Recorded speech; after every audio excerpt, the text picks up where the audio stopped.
In the name of the Father, the Son, the Holy Spirit, one God, Amen. Today we're going to have the second talk about service, and we're going to focus on the servant. We're going to talk about the servant as a role model to the others, the ideal servant, how do I prepare myself to be a good servant, and where do I start my service. So let's get started. Service Part 2. The servant. Our objective for today, the servant as a role model to the others, the ideal servant, how do I prepare myself for my ministry, where do I start my ministry, and the reward. The servant as a role model to the others. There are at least 4 analogies for the servant. The servant should be a Jacob ladder, icon of Christ, holy to the Lord, and displayed to everyone. So, Jacob ladder. You all remember the story when Jacob left his family home and went to his uncle, and the way he had a dream. He saw a ladder connecting between heaven and earth, an angel coming up and down on the ladder, and Jesus Christ at the end of the ladder. So the servant should be like this ladder, bringing his people, his class, all the way up to Christ. Jacob ladder will be a good example to all the servant. Or an icon of Christ. So if you look to the mirror, you don't see yourself. You only see Christ. The way you act, the way you talk, the way you dress, is everything applied to Christ, not you. Remember what St. Paul mentioned to the people of Galatians in chapter 2, verse 20. I have been crucified with Christ. It's no longer I who live, but Christ lives in me. And the life which I now live in the flesh, I live by faith in the Son of God, who loved me and gave himself for me. Galatians 2:20. Also, holy to the Lord. God asked the high priest to have a golden turban and with an inscription on it, holy to the Lord. So all the servants should feel they are holy to the Lord. They are consecrated to the Lord. Or their thoughts or their mind should be holy, as if they were dedicated and consecrated their life to God.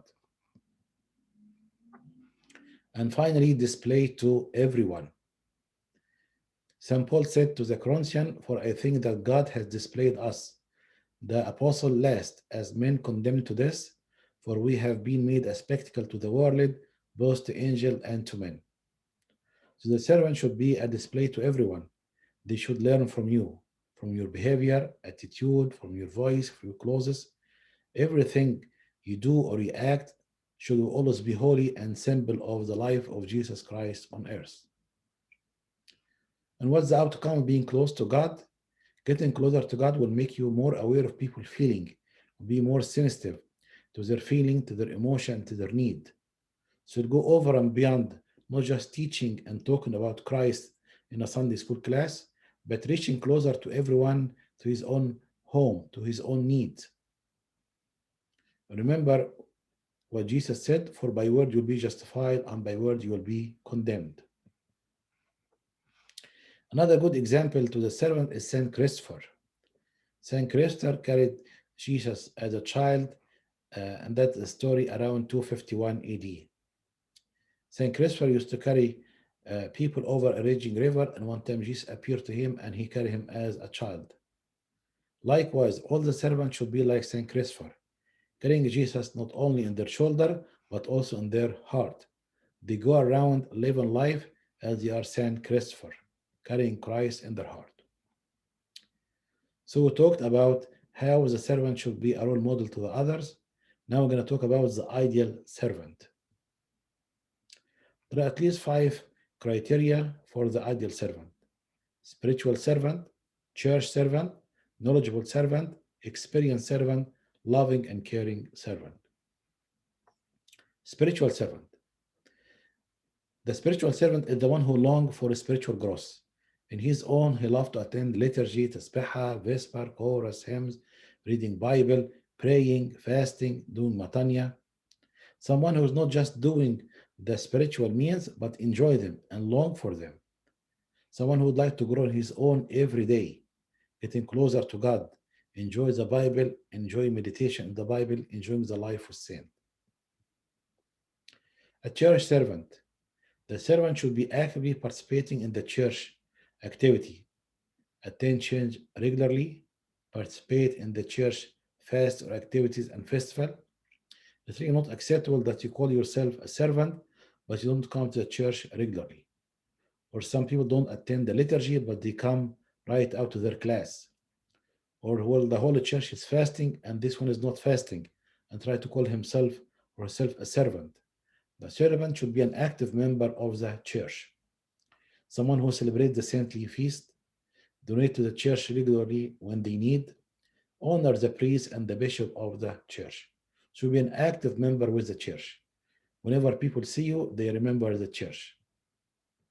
Third, knowledgeable servant, somebody who knows material, knows the dogma, knows the Bible, knows the right of the church, knows the church history, someone who read and memorize biblical stories and verses, someone who's willing to talk anytime about Christ, about redemption, about salvation, about the saint of the church, someone who would like to grow in his own. Knowledgeable service is very, very important. Fourth, experienced servant, someone who has experience of life with Christ, someone who enjoy the life with Christ and want to carry this message to the other, someone who love God and want to enjoy the presence with Him, and we're gonna transfer this experience to the other. Someone also has experience with the role of God in the ministry, someone who knows and believes that God has an important role for the success of the ministry, someone who tries the power of prayer in their ministry and see how successful it is, someone who experienced a useful life and familiar with the youth need and weakness. He can be close to them. He can address this issue as an older brother or a sister, can be very likable to them. So they like him, they open their heart and their mind to them, and he can guide them to the right way. St. Paul said to the Hebrews, for in that he himself has suffered. He's referring to Jesus Christ. For in that he himself has suffered. Being tempted, he is able to aid those who are tempted. So the same way Jesus, because he being tempted before, he can help those who go through temptation. Likewise, a servant who experienced life with Christ, the power of Christ in his life can transfer this experience to the other. A servant who spent a useful life can enjoy the time with the youth and can guide them in a spiritual way to love Christ and be close to him. And five, be loving and caring servant. The heart of the servant is full of love to God and his children. And basically, successful service is based on a loving servant.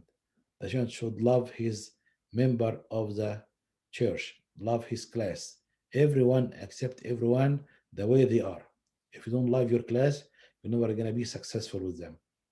Someone who is ready to show his love by offering sacrifice from his time, from his money, from his effort, willing to go the extra mile over and beyond just to help him get closer to Christ and be successful in life. Someone who would like to help the children outside the church, maybe help them with their homework, help them find a job, find an application, and so on. Someone who go beyond the boundaries of the church and will be a good servant, leading others to a successful and happy life. We talked about the servant as a role model, the ideal servant. Now here comes the question, how do I prepare myself for the ministry? We start first by cleaning yourself from all the sin and bad habit and bad trait. And nothing will be able to start as repentance and confession. And that's why we encourage all the youth before they start attending the servant prep course is to confess. Choose a life of repentance and confess. Their confession should work on their weakness, and their sin. The most common sin for this age is sins of the mouth and sins of emotion. Lying, cursing, screaming, or anger, nervousness, or feeling in romance. This is the most common sin and weakness for that age. So we help him to overcome this weakness and get closer to God by repentance and confession. Second, grow your relationship with God daily. Every day should bring you closer to Christ, either by reading more in the Bible, either by uh, doing a hymn, either by singing a spiritual song, by praying in the Agbeya, by doing matanyas, by serving other people outside the church. But every day should bring you one step closer to Christ. Staying away from bad friends. Always remember, don't be deceived. Evil company corrupt good morals. St. Paul to the Corinthians 15:33. As long as you had bad friends, you are likely to go back to bad habits. But once you start to repent, you have to cut all your relationship with bad friends. Getting closer to the saint. So on one side, you're cutting the bad connection with the bad friend, and the other hand, you go in relationship with the saint. Now you make the saint as your friend, reading their Zixarium, reading their biography, pick an intercessor, have their icon in your bedroom, pray to them, take a symbol of their life as a logo and incentive for you to go out in your life. Read the Bible daily, read the Synaxarium, read the spiritual book, either physically or online. There are many books now in English, they can be read online. There are many books who are in PDF format online, so you can access them. And there are websites like St. Tekla website or changenet.org. Those websites can help you to find stories about saint or about event of the church. So always ask yourself, what is your passion? Would you prefer to sleep in bed for long hours, or you wake up early to attend the liturgy and rest as deacon? Would you prefer to be partying with your friends or going attend tasbeha and serving with the little kids in hymns or in spiritual song? Would you prefer spending your time in movies or spending time exploring the Bible, living the life of the saints? This will be like the scale when you measure yourself, which way that you like to be. If you choose the activity on the right side, you are more likely to be a successful servant.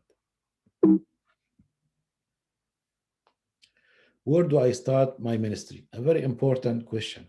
Now I know I have to be a role model to the others. I know what are the requirements to be an ideal servant. And now I prepare myself to start the ministry. Now the question is, where do I start my ministry? So Jesus, before ascension, he told his disciple, but you shall receive power when the Holy Spirit has come upon you, and you shall be witness to me in Jerusalem, in all Judea, and in Samaria, and to the end of the earth. Act 1:8. So you see, Jesus ordered them to go in sequence. First Jerusalem, then Judea, then Samaria, and finally to the end of the earth. So Jerusalem will be a symbol of myself. Judea will be a symbol of my family. Samaria will be my church, and the earth will be a symbol of the outside world. So basically, I should start by my service in myself first, then my family, then the church, then outside the church. I see sometimes some of the youth would like to come and help in the church, but in the same time, they are very bad member with their own family. They are not helpful at all at home. They are completely isolated. They are in fight all the time with their parent or with their sibling. That's not acceptable. That's not the order Jesus put for us. First Jerusalem, then Judea, then Samaria, until the end of the earth. So first, you have to serve yourself. You have to take care of yourself spiritually. You have to grow in knowledge and spirituality.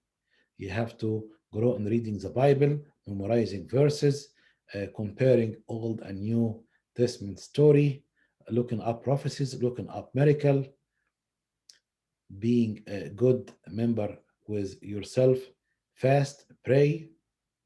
Then start looking at the family. I want to see all the youth helping their family at home, helping with all the chores at home, helping the family to pick up spiritually. Some of the youth maybe encourage the parent to sit together around the table and read chapter of the Bible daily, or start a tasbihah maybe at home, or doing Agbeya prayer. That'd be a good example for the youth starting service at home. If you don't go to yourself, taught yourself how to be a good servant in terms of Bible, prayer, fasting, matanyas, doing good work with your family. Now you be welcome to be a good servant in the church. Now, the priest, Abuna, or the bishop will assign you to certain tasks to do in the church. When you grow in the church for some time, they start assigning to other service outside the church. Remember always that ministry is a personal experience. A servant is someone who experiences how beautiful and enjoyable the life with Christ is, and want to transfer this experience to the other. And we have a great example actually from the Bible. For example, the Samaritan woman, when she talked with Christ, he moved her from the life of sin into preaching. She went around telling everyone, "Look, I found someone who told me all what I have done." Same as the man with leprosy. When Jesus healed him, he said, "Go back to your home and tell how God had mercy upon you and healed you." So that is the service. It's a personal experience. You cannot be teaching about something that you didn't experience. You should experience the love of Christ, the support of Christ, faith in Christ, Christ's response to your prayer, Christ's blessing in your life. This is the criteria of a successful servant. Finally, the reward. There's definitely going to be a reward to you, a great reward for you if you became a good servant. If anyone serve me, let him follow me. And where I am, there my servant will be also. If anyone serve me, him my Father will honor. John 12:26. These are Jesus' words. Whoever serve him will be next to him, and the Father will honor him as well. That's why I said in the first lecture that this is the honor to be a servant. It's honor. Everybody will seek this honor, but you have to work hard for it and prove yourself. Here come two type of servant, religious versus spiritual. Which one is better? So to be more accurate, what is the religious servant? It's someone who attend the liturgy on time, recite hymn, take communion, maybe organize trip, help with cleaning. All this activity does it as a habit, but not with enjoyment or satisfaction, but as a routine. At the same time, his spiritual life is weak.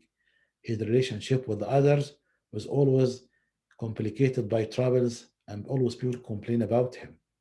Yes, he attend the church. Yes, he might be doing service to other, but he's not living the spiritual life that ought to be.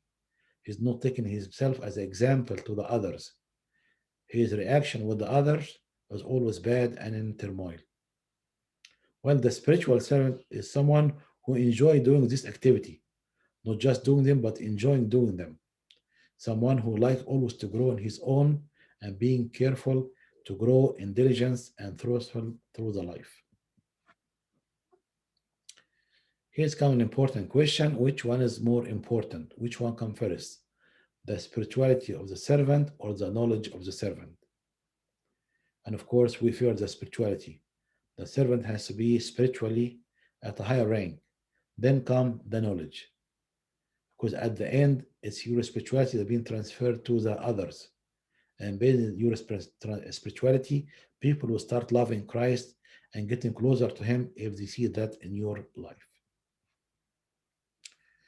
The conclusion of today's talks is we talk about characteristic of the ideal servant, how to prepare yourself for ministry, the sequence of service, and ministry as a spiritual experience.